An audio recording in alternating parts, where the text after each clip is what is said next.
Hello everyone and welcome back to my channel. My name is Caitlin from Florals.com, and today I'm working with a page kit that I created a while back.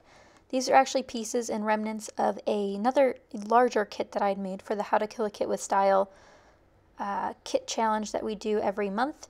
So if you're interested in seeing that, I'll have it linked down below so you can see how I made this page kit and how you can make a similar page kit. So I have two 12 by 12 papers in my page kit, and that is it. That's all I have to work with. But I do have some 6 by 6 pages and then some pocket page cards and some stickers. So I knew I wanted to use this page kit for a DC album. So this is a DC photo. We were in the Library of Congress and we looked out one of the windows and we could see the Capitol building, and it was absolutely stunning view with the beautiful blue sky and the original balcony from the Library of Congress. It was just a gorgeous view. So I decided to use this photo because I thought it showed off the city a little bit. And we don't have too many aerial photos of the city, which with this map background, that's sort of the mood and feel you're going for, is some sort of aerial shot, at least showing that there is a destination further away, a point A and a point B. And this kind of gives that illusion with the Capitol building being in the distance, and we're clearly at another spot. So I thought this would be a good one to use with this paper. So I layered a 4x4 card behind my photo, and now I'm using a 6 by 6 piece of paper behind that. Definitely a yellow and teal theme here.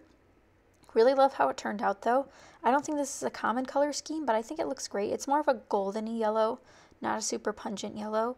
I'm also layering a simple stories paper behind that. That's like a notebook grid, just to get some more paper layers in there. Kind of mimicking city blocks, how there's lots of square corners there. I thought about using one of these pieces. So with a page kit that I made, I have everything I need to create it except alphabets. So I will grab an alphabet later on to do my title, but I have everything else I should need unless I want to grab something specific from somewhere else. So I have moved my torn strip, which this yellow paper I believe is from close to my heart. I removed the torn strip and put it to the bottom of my page, and now I'm going to create one for the top of my page. And I actually switch those around. And that black and white plaid you're seeing right there, or checkered pattern, is actually a branding strip from a One Canoe 2 pattern paper. So I decided to include that in the kit as well. And this is just a great way to get those bits and bobs that you want to keep somewhere where you know they'll be used. So by putting them in a page kit, which I have a video all about that, and I'll have it linked down below again. By putting them in a page kit, they're no longer just an item in your stash. They have a purpose to be in that kit. So that when you do pull that kit out, it's ready to go and you're ready to use it. I also included some of this mesh, and what's really great about making a page kit is that you want to use all the items you put in it. So when I create regular kits, so my monthly kits, I make them very large, and I'm not inspired to use everything in it, to actually look at everything in it, because I know I have so many choices. So by doing these page kits, it helps me make decisions quicker and easier. So that's just one of my tips. If you haven't tried page kits yet, I highly recommend it. I have this chipboard camera that's perfect because I can use the chipboard globe that I have on the right side to balance it out. I pull out one of those crepe paper stickers, and everything's just coming together very quickly. I even have this label from LA Studio that I thought I was going to use. Just having options, but minimal options, is really great. So I really think this is why this layout came together so quickly, was because of that. I used some of these beautiful mesh sticker sheets. They're just little like banner pieces, so I use a couple of those later on too. And I have this little banner from LA Studio that says "Let's Go," which would have looked really cute there. I kind of wish I did put it there, but at this point I thought I might put my title up there, which changes, so that's okay. But we're going to keep moving on and see what we're going to pick out.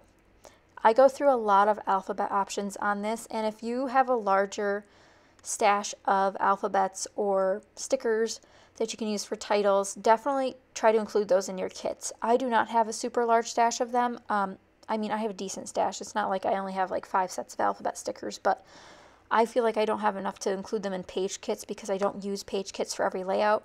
So I keep my options open when it comes to alphabet stickers, because if I can use one that has very few alphabets left in it, I want to keep it out for that layout I could possibly use it on.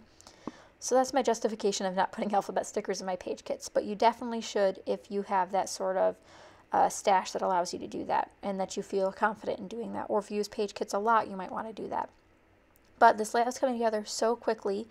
I definitely remember the day of filming this and creating it that I was like, well, there are so many options with this layout, and then I said I just need to glue stuff down because I know it'll look great no matter what I do.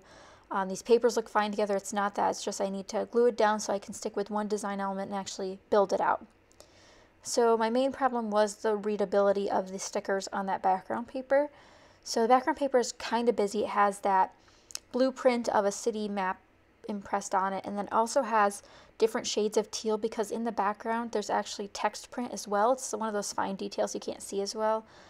So I needed a bold title, so I ended up going with black, which is fine because the washi tape at the top, and then I have the black mesh to the left of the title, and then I also have the black on the bottom. So I use DC in the dark black letter stickers from Thickers and American Crafts, and then I use some of these little block letters which are in the perfect shade of light teal blue for the word views. So now that my title's done, finally settled, I can work on finishing embellishing. The top cluster is feeling very empty to me, so I end up pulling out a couple pieces, including another banner from A Beautiful Mess. I thought about pulling in wood veneer, but I thought it gave it a different sort of look that I wasn't really going for. And then I pulled out these No Llama Drama sequin mix from Spiegel Mob Scraps because it had the colors in it, the yellows and the teals in the dark brown, which was also in the kit, but I didn't end up using. And I'll start gluing those around. So you can kind of see I have a visual triangle going on.